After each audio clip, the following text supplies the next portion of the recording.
missão, convido que continue conosco, participando agora como poderia dizer, da interpretação, mas da visão de cada uma das pessoas que compõem o nosso colelo, cada uma das pessoas que está em nossa comunidade, do ponto de vista, ponto de vista do que está reservado para nós hoje, do que ficou destinado a nós, como porção semanal da Parashá de Yitro, a 17ª porção da Torá, livro de Shemot. Estão convidados também a participarem e interagirem conosco desta porção. Porção de Yitro. Segundo o Midrash, Yitro era considerado como um dos conselheiros da corte do faraó. Nós comentávamos alguns dias atrás de que, pelo conselho de Yitro, o menino Moshe, que tirado das águas, foi poupado do mau conselho de Bilã, que também compunha a corte do faraó como conselheiros do rei. E segundo o Midrash, além do conselho que poupou a vida da criança de Moisés, segundo o Midrash, a criança estava no colo do faraó e ele tirou a coroa sobre a cabeça do faraó e pôs sobre a sua própria cabeça. E o mau conselho de Bilã disse: olha, eu vejo um mau presságio nisso, porque esse menino, essa criança vai te trazer prejuízo no seu governo, no seu reino, vai te tomar o poder. E Jetro, compondo o mesmo conselho, falou: não, isso é coisa de criança, isso é coisa de criança. Não existe mau presságio nisso. Então, para que se tirasse a prova e a dúvida do rei, trouxeram numa bandeja uma brasa e um diamante. E ficou determinado que se a criança colocasse a mão no diamante, confirmaria o conselho do perverso Bilã. Mas se ela tocasse na brasa, de igual forma brilhante, iria mostrar de que, de fato, o conselho de Yitro, de Jetro, estava certo, de que tratava-se de uma espontaneidade infantil. E quando trouxeram, então, a bandeja, diz que a criança, Moshe, foi com a mão para pegar do diamante, mas o anjo pôs a sua mão na brasa e ainda o anjo fez com que ele colocasse a brasa na língua e queimasse a sua língua, para que se confirmasse de que o mau presságio previsto por Bilã não havia se confirmado. Também o Midrash afirma que Jetro, no conselho do faraó, ele tinha uma disposição de defender os hebreus dos excessos que o Egito, que o governo cometia sobre eles enquanto escravos, enquanto serviçais do Egito. E isso lhe custou a sua posição da corte, quando Jetro teve que partir e voltar para Midian, onde ele aparece hoje apresentado como chefe de Midian, chefe de Estado, o que quer dizer também que ele ocupava duas importantes funções. Ocupava a função de sacerdote e chefe de Estado,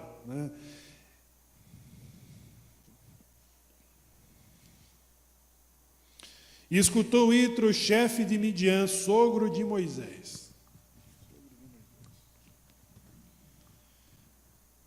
O que ele escutou? Ele escutou da forma como Israel saíra do Egito. Isso está relatado na última porção, a saída do Egito, de que qual foi a notícia, como que a notícia chegou a todas as nações vizinhas. É interessante notar que recentemente nós tivemos a morte de um ministro da Justiça. Como que é o nome dele? É Teori Zavascki.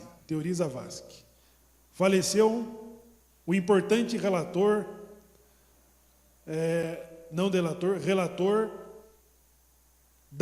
dos delatores da Lava Jato.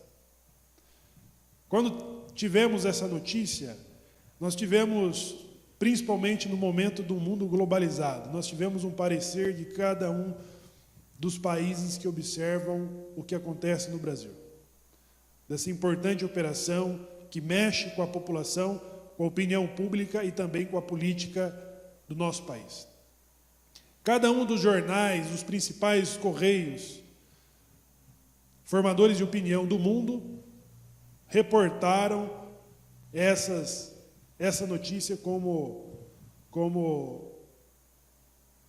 o seu ponto de vista.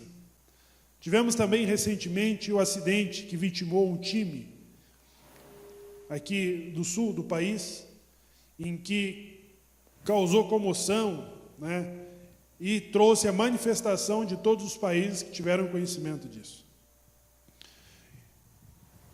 E os principais transmissores de notícias do nosso país acabam trazendo a opinião de cada um dos países, né? A Times, dos principais canais, abertos e fechados, os principais revistas e jornais sobre a posição do que acontece de impacto nacional com dimensões internacionais. E a última porção mostra que o comportamento, logo depois do cântico de Moshe, Shemot 15, mostra que a Filisteia, todos os países cananitas foram apoderados de qual sentimento? Ao ter conhecimento da forma como Israel saíra do Egito.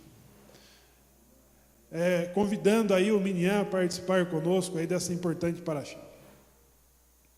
Qual foi a sensação tomada pelos povos ao ter conhecimento da saída do Egito? Eu postei essa semana um pequeno êxodo que teve no Brasil, acho que no ano passado foi reportado aí pelo Jornal Nacional. Se observou que mais judeus, mais brasileiros emigraram para Israel.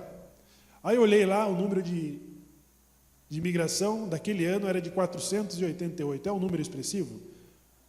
Para um país das dimensões, dimensões continentais, como o Brasil, é representativo a saída de uma população de Ponta Grossa. Ponta Grossa perdeu 480 pessoas que emigraram para Curitiba, em busca de oportunidades de trabalho. O que representa esse número para o país? Mas alguém registrou que em relação ao ano anterior, que havia saído 168, e que no ano seguinte saíram 488 judeus do Brasil para morar em Israel. Já foi suficiente para ser notícia do horário nobre da TV, não foi? E a saída de 600 mil homens, ou 3 milhões de pessoas. O que provoca? Né? E a saída de Israel do Egito, ela causou impactos em todos os sentidos, né? Nós sempre comentamos sobre a expulsão dos judeus da Espanha. A expulsão dos judeus da Espanha, ele provocou um colapso financeiro da economia do país, da Espanha. Porque estavam ali os principais investidores do país. E Portugal, para não repetir o erro, ela criou a Inquisição, que tornava e que obrigava o judeu à conversão forçada, para que ele não evadisse o país com a sua riqueza, como provocara na Espanha. Então, são essas dimensões que nos faz ter ideia de que forma reagiu os países vizinhos em relação à saída de Israel do Egito.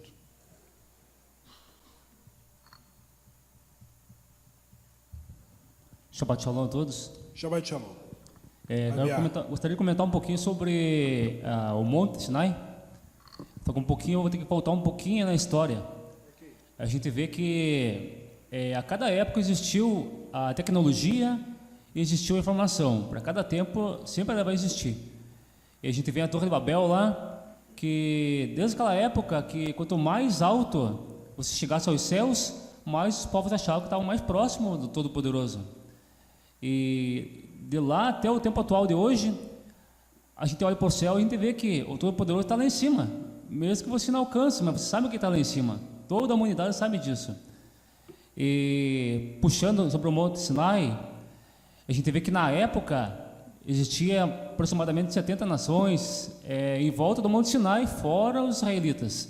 Então muitos que, por medo, ou por querer ter uma experiência nova de ver o que seria, porque eles não conheciam o Deus de Israel, eles se aproximaram, se juntaram junto com o povo, somaram. Então a gente percebe que na época o monte, quanto mais alto era, mais os adoradores de Deus pagãos eles faziam a adoração aos seus deuses. Então quanto mais alto era o monte, mais era a maior idolatria e mais se sentiam mais poderosos.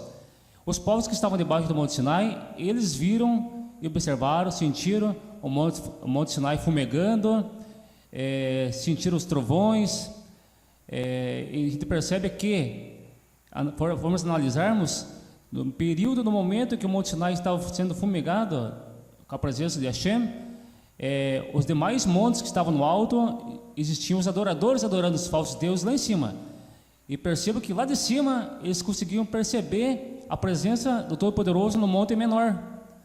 Então eles sentiram com certeza afrontados, talvez, com medo, querendo saber quem que aquele Deus, que aquele monte lá de baixo fumegava. Então sabemos que o Eterno não faz nada sem que ele antes tenha formado uma concepção dele de realeza e poder sobre a sua pessoa. Tudo que ele faz, ele sabe o que ele vai fazer, tudo tem seu significado, o motivo.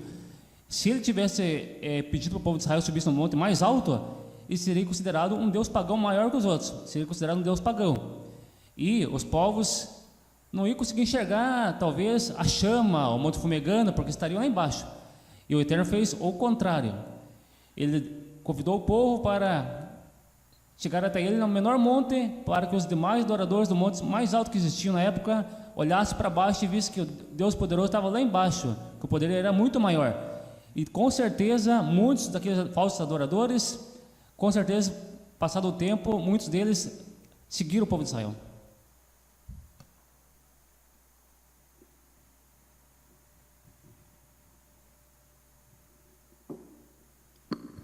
O fator importante que o Averro comentou sobre o monte, e curioso, é em relação aos demais montes. O que representava esse monte? Né? Não tão alto. E qual que era a cultura dos povos em relação aos montes? Né?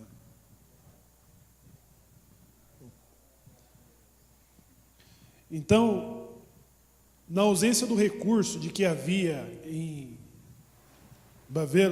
Babilônia e mesmo no Egito, que traziam no seu politeísmo as convicções de fazer um nome excelente, né, e de estar no topo da pirâmide. Babel era a forma como as pessoas erguiam os picos, né, para oferecer os seus cultos a diversas divindades. E as nações vizinhas e os povos de que desproviam de uma organização, de um recurso como Babilônia e Egito, se valiam de montes altos, para ali venerar os deuses, seus muitos deuses, suas imaginações. Então, quanto mais alto o monte, mais concorrido era. E a forma como a revelação do sagrado aos filhos de Israel acontece num monte não concorrido, um monte em relação aos demais, não elevado aos olhos dos povos. O lugar que Deus escolheu para fazer a revelação e também para aprovar Moisés. Para provar Moisés aos olhos de todos os filhos de Israel. Mas voltando ao nosso raciocínio, nós considerávamos sobre a importância de Jetro, porque nós vamos considerar o comportamento de Jetro em relação ao comportamento dos demais países. Nós estávamos considerando a reação desses países que presenciaram e souberam da forma como 3 milhões de pessoas saíram do Egito. E o caos que o Egito ficou. Então, esses povos vizinhos, destinados, parte deles, a se renderem às suas possessões aos filhos de Israel, foram tomados de temor. Nós veremos isso no momento em que os espias, no livro de Josué, se deparar com o relato de Rahav. Ela vai trazer o mesmo sentimento. Ela vai trazer a mesma reação de que ainda havia em Israel, 40 anos depois do ocorrido, que estamos relatando agora, do comportamento de como Jetro foi ao encontro de Israel. Então, todas essas nações vizinhas, todos esses povos vizinhos, mesmo que tomado por um sentimento de temor que se apoderou deles, não foram ao encontro de Israel. Mas 2 países se destacam nesta reação. Nós vimos no final da última porção de que Amaleque não estava na lista dos países que deveria ser ocupado por Israel. Os amalequitas Israel não representava qualquer ameaça política, econômica ou financeira para os amalequitas. E os amalequitas teve uma reação diferente, de subir contra Israel em Refidim. Subiu contra Israel e o atacou de surpresa, ou traiçoeiramente, conforme nós vimos na última porção. Agora, Jetro, chefe de Midian, ao ter conhecimento dessas informações, e depois de que Israel vencer Amaleque, foi um encontro de Moisés. Considerado como um chefe de Estado, como um sacerdote, converso ao judaísmo, convertido, de reconhecer a grandeza do Deus de Israel e de oferecer-lhe louvor. Nós falamos Baruch Hashem, graças a Deus. E essa palavra da tradição judaica, que foi adotada pelos povos, de falar graças a Deus, Baruch Hashem, ela foi apresentada no comportamento deste homem. A primeira vez que ela é vista. Baruch Hashem,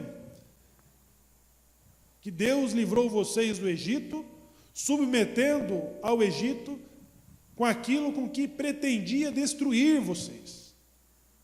Foi a observação que Jetro deu a Moisés. Zaquena Abinadab vai trazer aí um comentário, uma participação com a gente, enriquecer a nossa porção e consolar, confortar a alma de todos aqueles que buscam na palavra desta porção. Em relação a Jetro, que o senhor está comentando, é muito importante o que aconteceu com Jetro.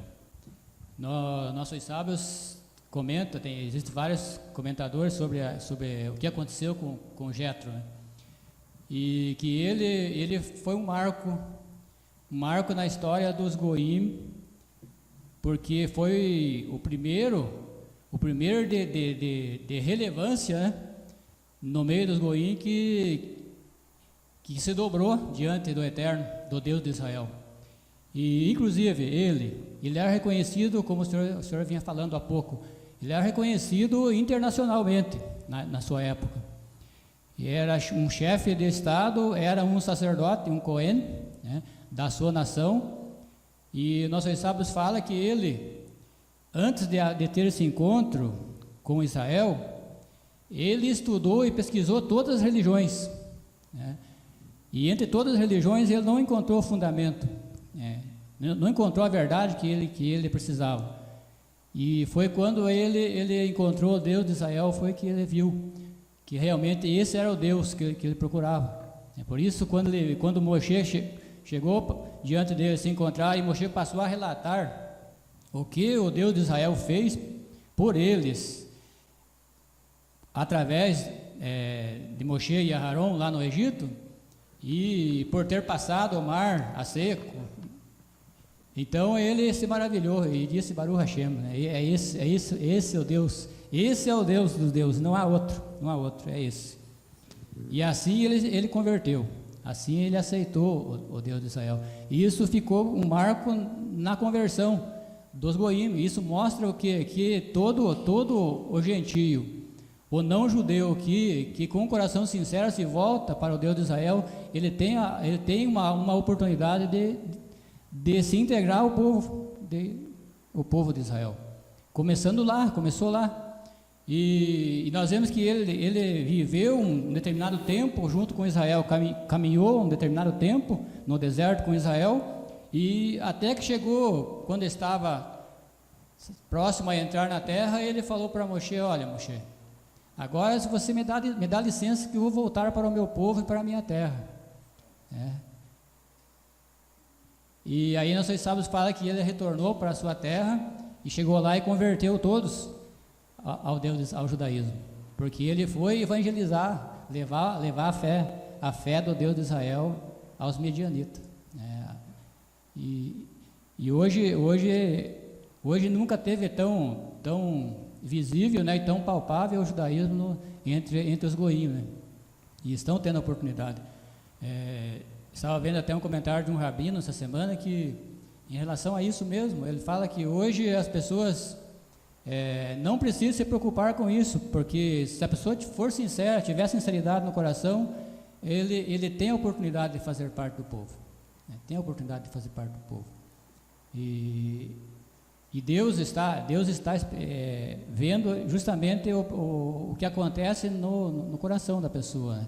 Quando a pessoa é sincera, reconhece realmente, ele é bem recebido. E aí, nossos sábios falam que o convertido, ele tem muito mais relevância no meio do povo em relação ao natural. Porque o convertido é aquele que como Yetro, se criou no paganismo, conheceu toda a espécie de idolatria, né? E teve a capacidade de voltar, de deixar tudo isso para trás, dar um delete, né? Deletar tudo, voltar a zero na sua vida, estacar zero na questão religiosa, para aprender tudo sobre o Deus de Israel. Então isso merece muito mais mérito, né? Isso é reconhecido pelo judaísmo, e a Torá fala disso, né? Para tratar bem o convertido, né? O ger, né? O ger. Isso, então ficou a passagem de Jetro é um registro não só para aquela época, que fala que muitos através dele também se achegaram ao judaísmo, como para nós hoje, os não judeus. Aí eu estava analisando uma coisa, se me permite, em relação aos filhos de Moshe, até que parece que dá uma contraversão do que ocorre hoje no judaísmo, né? Hoje o judaísmo reconhece que os filhos, que é reconhecidamente judeu hoje, o que é filho de mãe judia, né? E a gente vê que ali ocorreu algo o contrário, né? Moshe foi lá, casou com a midianita, e os seus filhos foram recebidos de braços abertos no judaísmo, como naturais, como natural. Parece uma coisa meio ao contrário. Não existia ainda esse processo que tem hoje, na época ainda não existia, né? Claro, era começo de tudo, né? A participação do senhor foi formidável, né, para conduzir, né, para revelar, né, o tempo em que nós vivemos, né? Hoje sabemos que Midian, os medianitas, ele já sempre desenvolveu a partir desse momento, sempre teve bom relacionamento com Israel. E nós vamos confirmar isso nos livros de Juízes, no livro de Samuel, no livro de Josué, da forma como os midianitas sempre teve intimidade, amigos de Israel, amigos. E isso vai se revelar no livro de Números, muito embora apresente aqui a partida, né, de Jetro de volta para Midian, conforme Zaqueu Abinadab apresenta aí pelo Midrash, de que chegando em Midian, ele sentou numa bancada e falou: olha aqui, pessoal, lembra tudo aquilo que eu ensinei para vocês? Eu quero agora apresentar o Deus de Israel, né? Então, esta relação sempre esteve presente e ainda está presente com aqueles que se denominam como descendentes de Itro. E que ainda defende, não só politicamente, mas como fisicamente compondo as forças de defesa de Israel. Eu vi um relato de um palestino antissemita que foi morar nos Estados Unidos e estudar numa das principais universidades. E de repente ele se depara com um livro mostrando sobre o comportamento e a relação dos judeus com o Ocidente, com as pessoas. E aquilo ali apresentava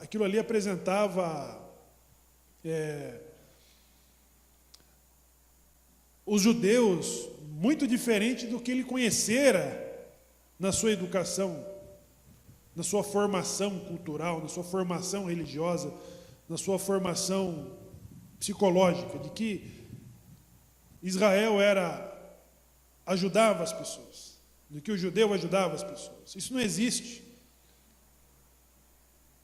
Mas ele diz que contra a vontade, com muita raiva, ele concluiu toda a leitura daquele livro que apresentava os judeus como o judaísmo, que apresentava Israel como pessoas que contribuíam com a humanidade, contribuía com a civilização. Aí, em um dado momento, ele teve que morar em Israel.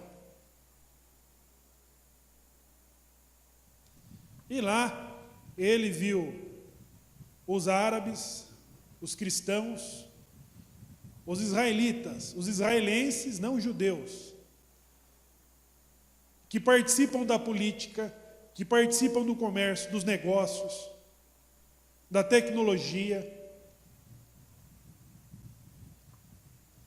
E ele falou: e ali eu me deparei com a infelicidade de ter que afirmar tudo o que eu havia lido naquele odiável livro. Então ali muda o conceito da percepção antissemita. Aí recentemente aqui no Brasil, um repórter saiu perguntando: você conhece os judeus? Poucas pessoas sabiam afirmar, mas 3 delas, eu acho que foi 5 pessoas entrevistadas, eu vou compartilhar o link. 3 das pessoas, acho que de 6 pessoas que foram entrevistadas, 3 delas falam assim: e o que você acha dos judeus? Falam: eu odeio os judeus. Mas primeiro ele afirmou que não conhece.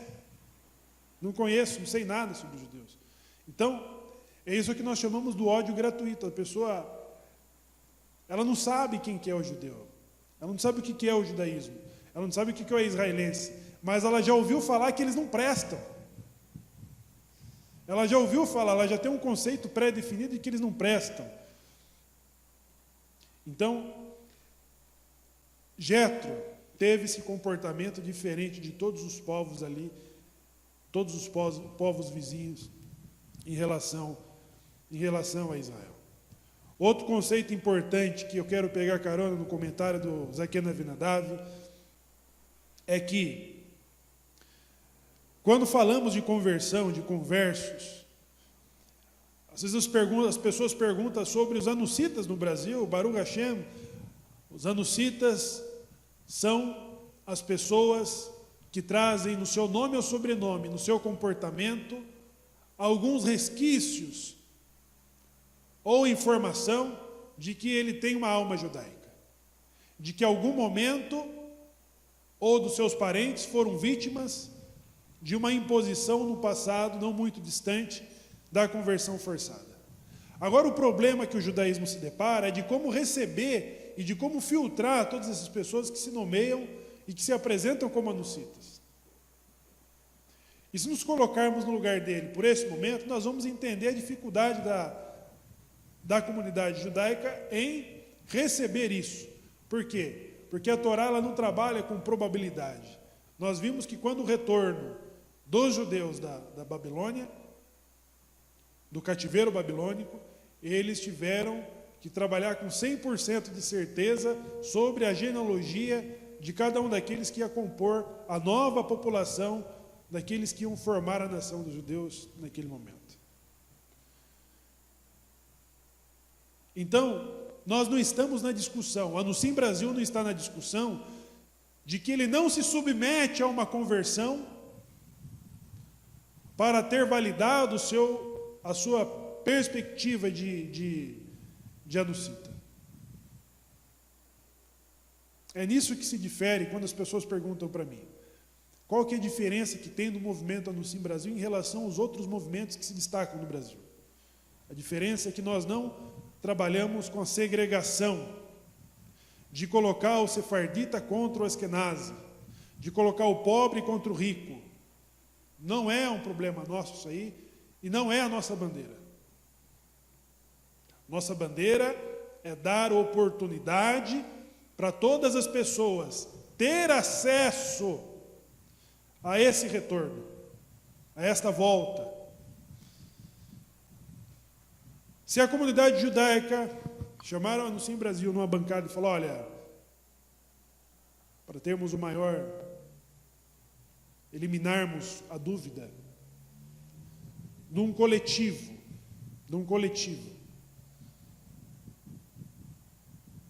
terão que passar pelo Guiurim. Eu pergunto: haveria problemas para vocês? Né? Se tornar um guer? Como foi Itro? Conversei com a Anucita, ele falou: olha, a maior prova de que Deus existe é a existência e a posição de Israel meio a Galut, da sua cultura, de sua tradição, de seu povo, de seu estado, de que Deus preserva meio a encruzilhadas, nas encruzilhadas dos acontecimentos da civilização, é o único povo antigo que é preservado. Entendeu?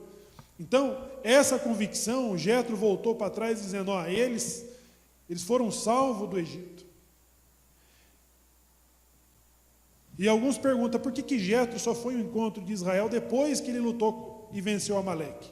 Porque Jetro, segundo a sua convicção, acreditava eu acredito que enquanto Deus estiver lutando por Israel, eles vão subsistir. Agora, eu não sei se Israel vai lutar para a sua alta subsistência. E quando ele viu que Israel venceu militarmente, fisicamente, um inimigo que se levantou contra ele para atacá-lo de surpresa, Jetro falou: agora eu sei que além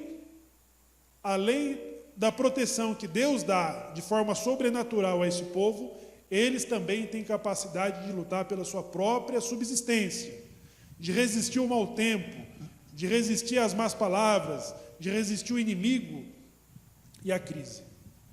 Eles lutam. Quando não tem nenhuma perspectiva, eles lutam desproporcionalmente e vencem. Jetro foi ao encontro desse povo. E quando ele deu retorno a Midian, do que se tratava, esse é o relato de que os midianitas teve de Jetro. Quando falamos de conversão,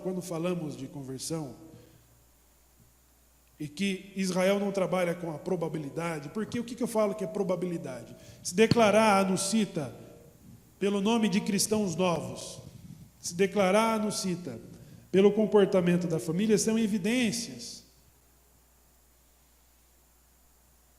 E a Torá não trabalha com evidências.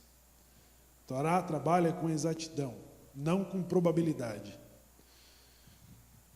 Na volta do cativeiro, ele não podia ter dúvida se ele ia colocar um correndo exercício ou se ele ia colocar outra tribo ou até uma pessoa de outra nacionalidade. Eles eliminaram com a dúvida. Por quê?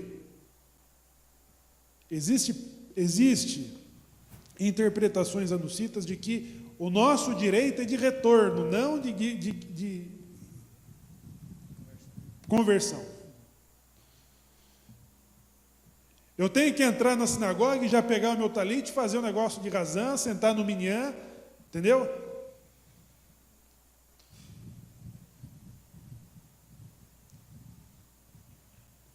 Não.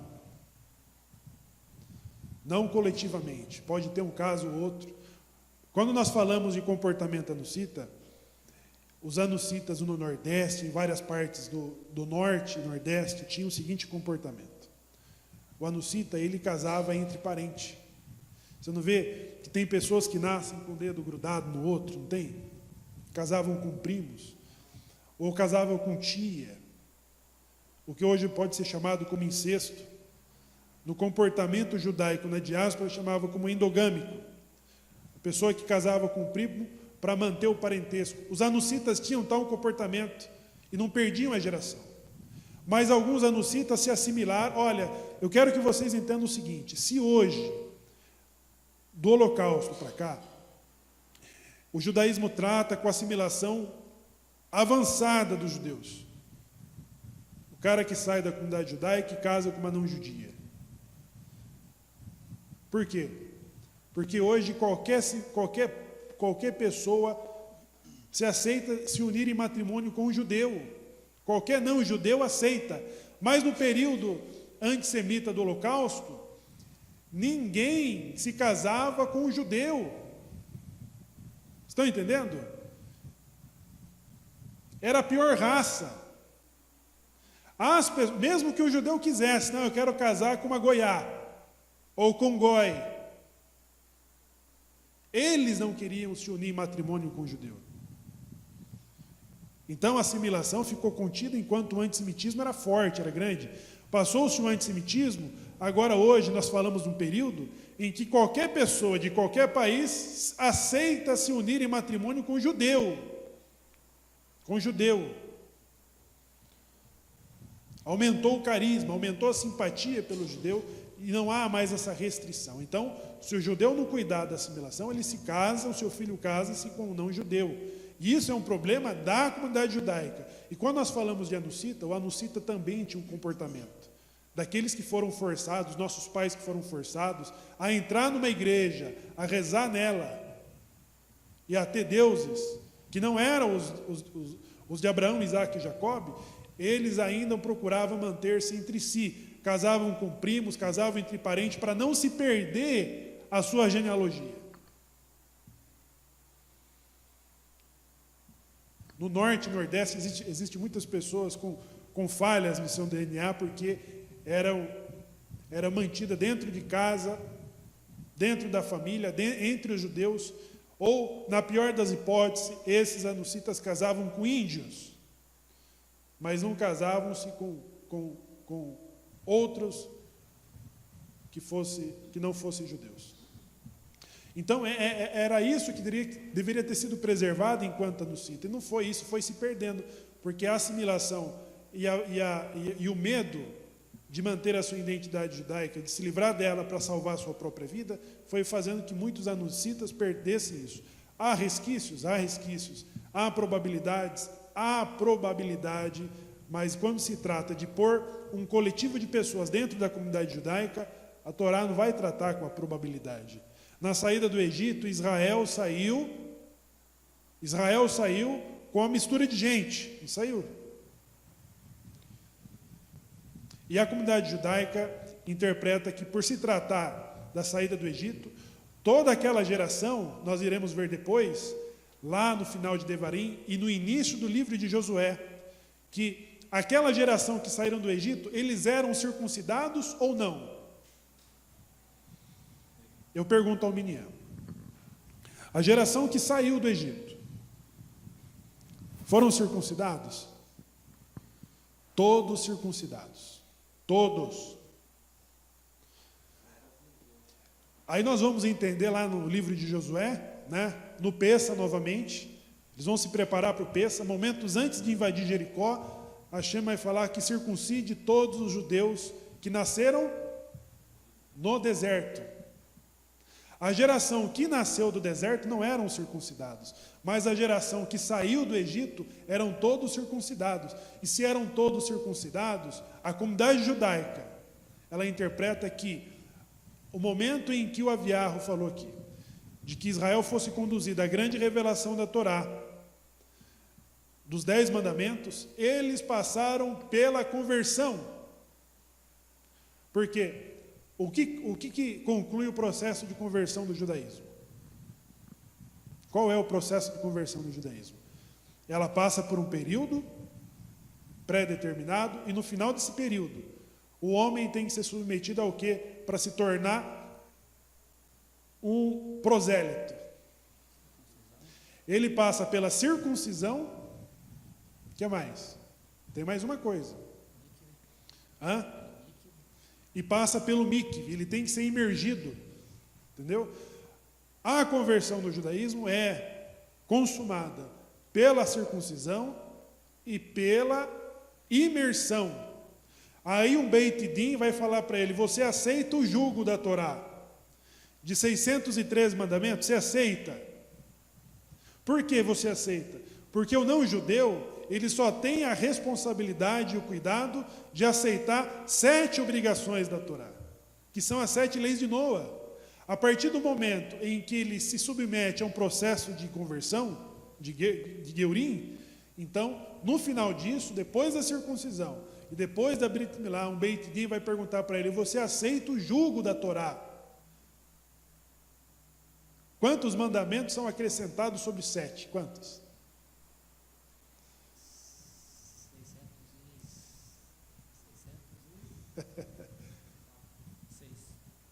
606. Você aceita? Eu aceito. Aí ele torna-se um judeu. Ele torna-se um prosélito. E para a comunidade judaica, todos aqueles que saíram do Egito, eles não tinham status de judeus ainda. Eles só passaram pelo status de judeus a partir do momento que eles foram circuncidados ainda na terra do Egito e quando eles passaram pela imersão. Que momento que eles passaram pela imersão? A passagem do rio. Essa interpretação é da comunidade judaica. Entendeu?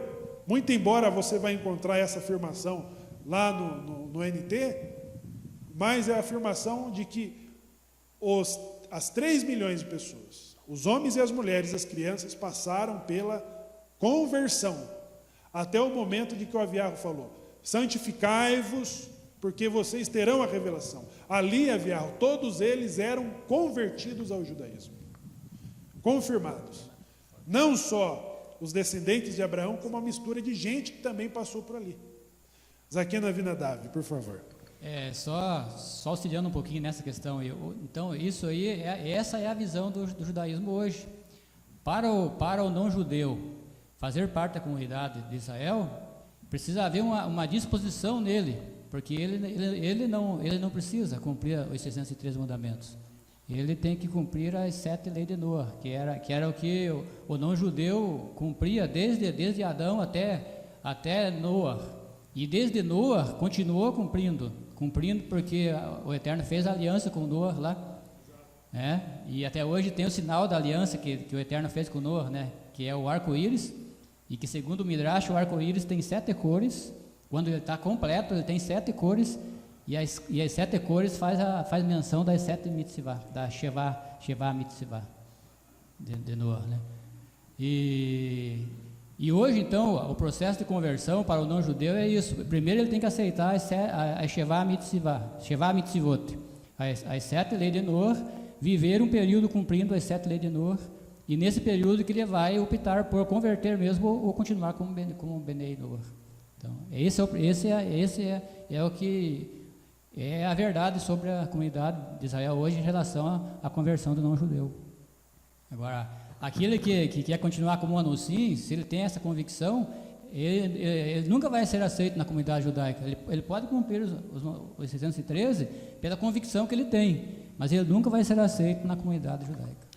Eu falo no quesito coletivo, Vou falar, Anuncim Brasil vai bater na porta da sinagoga e falar: tá vendo esse pessoal aqui? São todos bem anuncim. Só que se você pega no indivíduo, o Aharão pode ter mais evidência do que o Júnior aqui. Você vai apresentar os documentos, havia casamento entre parentes, se mantiveram, temos tais costumes, temos tais objetos. Aí um Beit Din fala: olha, acho que ele é. Mas se passar para outro, isso pode se perder, porque de repente ele tem uma ligação anucita, mas em algum momento isso se perdeu nos casamentos mistos, de cristãos novos com cristãos velhos. Quem eram os cristãos velhos?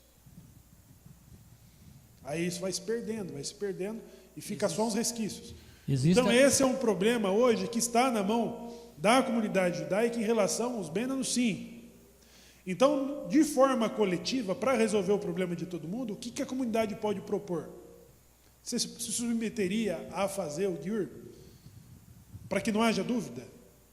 Porque se 3 milhões de pessoas se submeteram para chegar aos pés do Monte Sinai, para ser declarado como judeus, não só os descendentes de Abraão, os descendentes das 12 tribos de Israel, mas também a mistura de gente que passaram pelo mesmo processo. Até que para participar de Pessa, qual que é a condição física para participar de Pessa? Ser circuncidado. E aquela geração comeram Pessa naquela noite. Moshe Rabbeinu, quando ia a caminho da corte do faraó, ele teve que circuncidar seus 2 filhos. Então toda aquela geração que saíram do Egito, eles eram circuncidados. A geração que nasceu no deserto tiveram que ser circuncidados antes do Pessa, momentos antes de entrar em Jericó. Então é desta forma que é encarado. Agora, diferente das outras bandeiras, dos outros gritos anunciados, de quais nós respeitamos, porém, temos essas convicções e não somos a favor de segregação, de pôr o sefardita contra o askenazi, de pôr o judeu pobre contra o judeu rico, de pôr a comunidade judaica contra os anucitas. Isso não. Nós queremos, enquanto esta oportunidade não acontece, nos mantermos com as nossas convicções da aproximação da Torá, com todas as nossas falhas, com todas as nossas limitações, aceitando as migalhas, com o perdão da palavra, aceitando a ajuda que recebemos da comunidade judaica para manter o nosso propósito e o nosso desejo da aproximação do sagrado, da aproximação dos direitos da próxima geração. E se isso não acontecer, digamos, o que vai declarar um Ben Anusim desta geração para frente? Eles são anucitas. Eles começaram lá em tal cidade, em tal ano, se organizaram, cumpriam Torá, faziam leitura pública, faziam a reunião das festas. Aí, 20 anos depois, o que vai confirmar a seriedade disso? Se os nossos filhos não assimilaram, se eles casaram-se entre os anucitas, se eles casaram entre pessoas que tinham o mesmo propósito de busca, isso que vai mostrar de que nós não estamos brincando. Se a Amanda, o Samuel, a Ruth, a Ashley, essas crianças se casarem entre si, a comunidade judaica que nos assiste hoje, observando a gente ali, né? Daqui a 30 anos, falar, olha, eles casam entre si. Entendeu? É isso, pessoal. É isso. Isso precisamos manter. Ser uma comunidade anucita enquanto Hashem resolve o nosso problema com a comunidade judaica. É isso. Cumprir Torá, superando as nossas limitações, superando as nossas dificuldades, com a aproximação da Torá. Aviarro. Quero lançar uma pergunta hoje por hoje. É uma pergunta simples, mas cada um tem o seu argumento, né, o seu modo de pensar. Hoje, sabemos que Hashem, a cada tempo, ele usa um objeto, um animal, uma pessoa, que muitas das vezes não crê nele, para que possa levar à frente o seu povo. E Se nós víssemos hoje uma jumenta falar, será que nós creríamos ou não? E a gente sabe que a cada tempo existia informação. Então, Jetro, ele sabia dessa informação que Moshe estava trazendo ao povo, que das 10 pragas que o Egito não pôde superar, não pôde conter com a majestade e o poder de Hashem. E quando Jetro trouxe a esposa de Moshe, por que ele deu a sua opinião de ele escolher homens capazes de 10, de 50, de 1000, se ele sabia que o Todo-Poderoso estava com Moshe? Naquele momento, o senhor acredita que Hashem usou Jetro para ajudar Moshe? Ou o senhor acredita que foi um caso, sei lá, simples, sem isso? Jetro era um chefe de Estado. Chefe de Estado. Tinha ministros, tinha vereadores, tinha prefeitos, tinha juízes, tinha policiais para governar Midian. Tinha líderes religiosos a seu serviço. O que Jetro tinha de especial? Experiência. Jetro tinha experiência. E outra coisa importante que nós comentamos aqui. Jetro só foi um encontro de Israel depois que ele lutou fisicamente. Quando ele viu, tudo bem, Israel saiu do Egito, mas com a ajuda de uma força que não era dele. Não era ele que lutou. Não foi ele que brigou para sair. Tinha uma força por trás dele que o tirou de lá. E quando Israel tiver que enfrentar o inimigo, ele tiver que enfrentar o inimigo. Então, Jetro, com toda a sua experiência, ele só foi um encontro de Israel quando Israel lutou militarmente na condição de recém-saído de escravo, por que não dizer escravos, lutou com um país organizado e venceu. Jetro tinha experiência política. Além de temor, ele tinha experiência política. Ele observou que Moisés sentava-se numa sala de audiência com uma infinidade de pessoas e saía no final da tarde sem conseguir resolver a demanda, provocando exaustão nele e no povo. Então ele fala: olha, o que eu vou falar para você, o que você está fazendo não é bom. Aconselho que toda causa importante, que você primeiro promulgue as leis e os mandamentos e passe para eles, como legislador.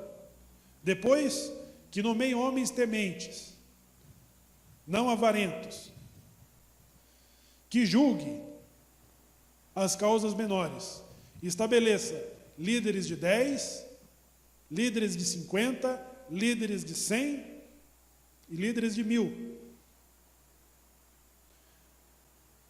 Nós falávamos a princípio sobre a morte de um ministro da Justiça, Teori Zavascki. Qual que é a composição do ministério, o Ministério do Poder Judiciário do Brasil? O terceiro poder. É de 12 juízes do Supremo. E agora nós estamos no momento de substituir esse ministro, né? O presidente vai fazer a sua indicação, a indicação dele vai passar pela sabatina, e a sabatina que vai eleger, aprovar ou não, que é o Congresso, se ele passa pelo crivo da sabatina, da indicação que o presidente vai dar. Então, esses rabinos, esses juízes, esses líderes,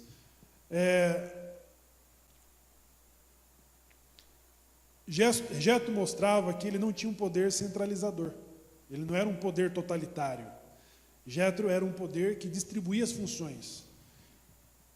Ele distribuía as funções, e isto mostrou de que Moisés tinha a tendência de reunir o negócio para ele resolver. Não, deixa que eu resolva isso aqui, deixa que eu resolva aquilo ali. Só que isso provocava lentidão e exaustão do povo. Aviarro. Então, obviamente, são as duas coisas. O conselho de Jetro nos revela várias coisas. Uma experiência política, né? ele era um líder democrático, né? E que certamente era um conselho de Deus. Até porque ele fala assim: e se te parecer bem, Deus te abençoará. É um conselho com reserva. Estou te dando uma orientação. O rei Davi, o que ele tinha? Quem era a corte de Davi? Era a Santíssima Trindade? Não, não era a Santíssima Trindade. Era o próprio Deus que descia e falava: Davi, ó, agora você vai atacar os moabitas. Não, Davi tinha uma corte com conselheiros políticos, religiosos, civis, humanitários, né? E que depende até mesmo uma comunidade como essa. Então, uma comunidade como essa depende de distribuição de funções, de atividade. Agora, a distribuição da função, o Aharon vai participar com a gente, a distribuição da função, ela requer de que, quando nós nomeamos uma pessoa, de quando uma pessoa é nomeada, ela é muito importante, é lisonjo ser reconhecido, ser nomeado, ser apresentado, com pretensão de ajudar em qualquer esfera, seja comunitária, seja do município, enfim. Agora, temos que ter a garra de desenvolver a indicação que nos é confiada, e que a prova disso será momentos difíceis, como o próprio Israel vai passar, como o próprio Moisés vai passar, de que quando chegar esse momento difícil, de que você que recebeu e de que foi confiada qualquer indicação, de que você vai ter forças, né, para resolver aquela demanda.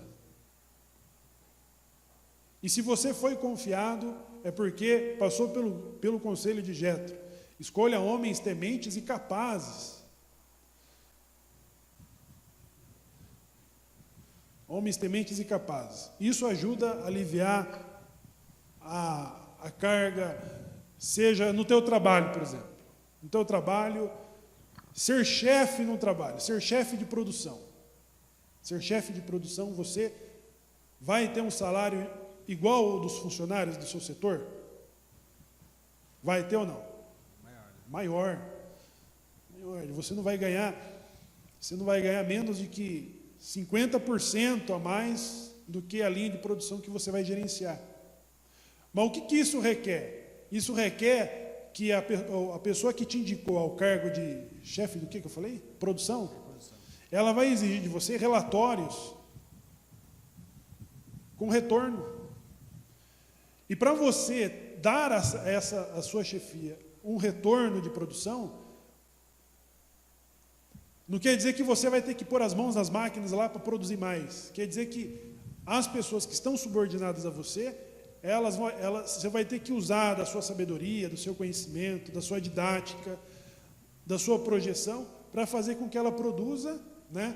E que você não perca a liderança dela, que você tenha o carisma dos seus liderados, né? E faça com que eles produzam para aquele que te confiou. Então, é muito relativo essas funções, e todos nós, num setor privado, ou mesmo no setor estatal, desejamos ter reconhecimentos, desejamos ter elevação de cargo, de salários, né? De mudar de carro, de mudar de casa, de mudar de vida. Mas isso aí exige, tem um preço, um alto preço, né? O cara tem que dormir mais tarde, não tem as mesmas férias com o filho, com a esposa. Então, ele tem que abrir mão de certas regalias para que ele possa manter nessa função e representar essa atividade.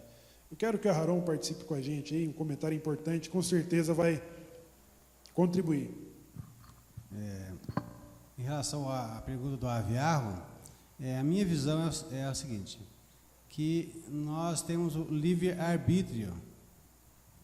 Deus faz a sua parte e nós fazemos a nossa parte. Deus quer que nós tomemos a iniciativa e participamos de tudo, entende? Não só Ele. Então Ele nos deu tudo, Então você tem que usar a tua inteligência, a tua capacidade, a tua boa vontade para resolver e solucionar os problemas, entendeu?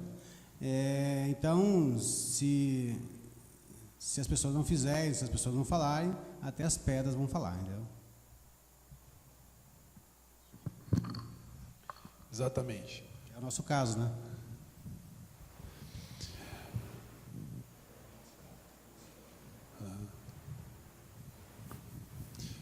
Então, pessoal, para nós concluirmos, uma coisa é importante dizer. O que legitima um anuncita? O que torna ele legítimo? A vontade de aproximar da Torá. O anuncim, que tem o seu nome, sobrenome, costumes na família, acompanhado de um desejo da aproximação da Torá, é isso que ele é legitimado. Alguém pode perguntar, mas você não precisa de um rabino para legitimar o anuncita?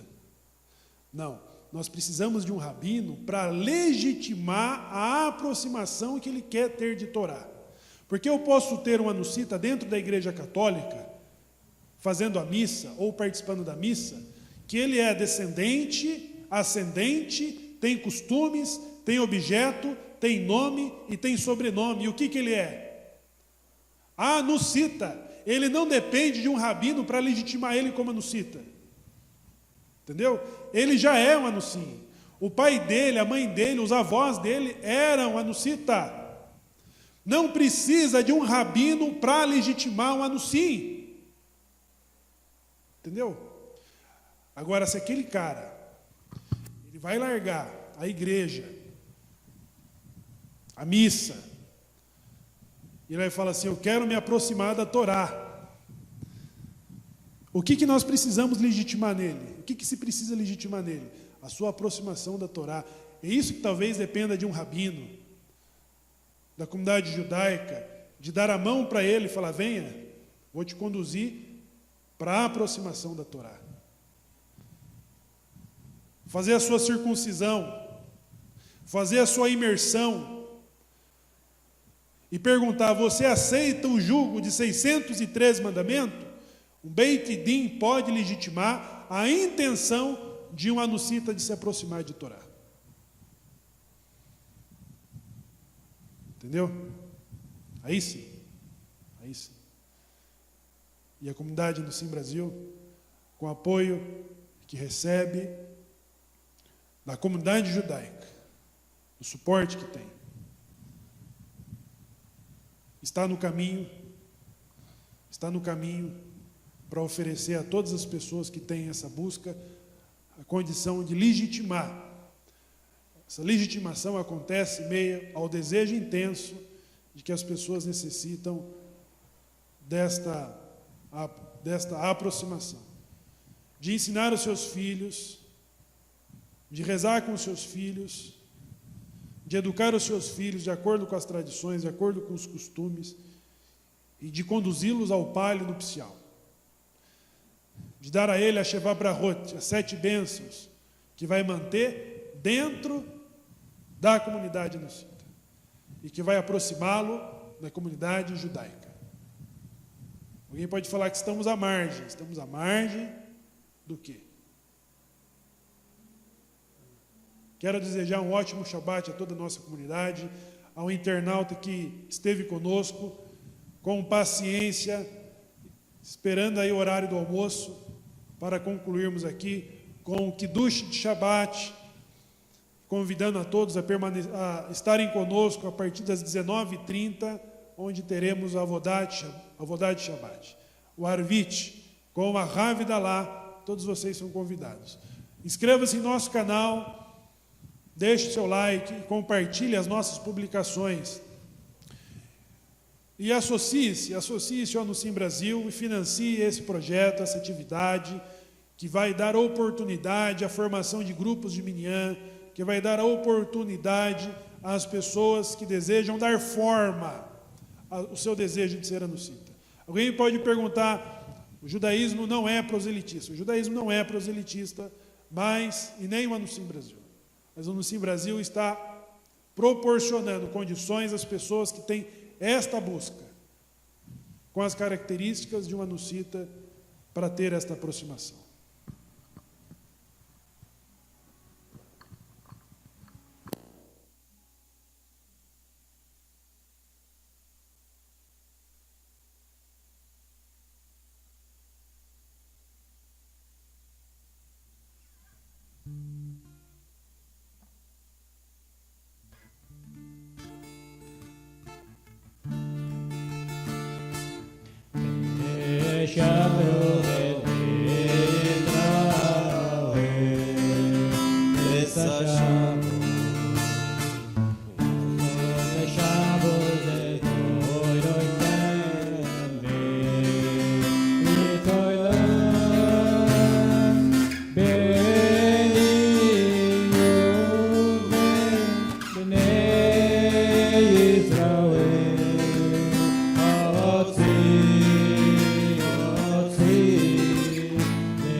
סביב מרנם.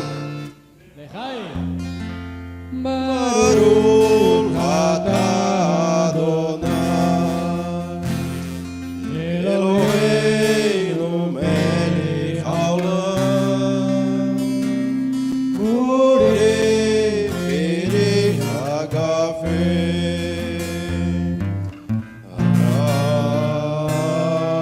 אמן. לחיים.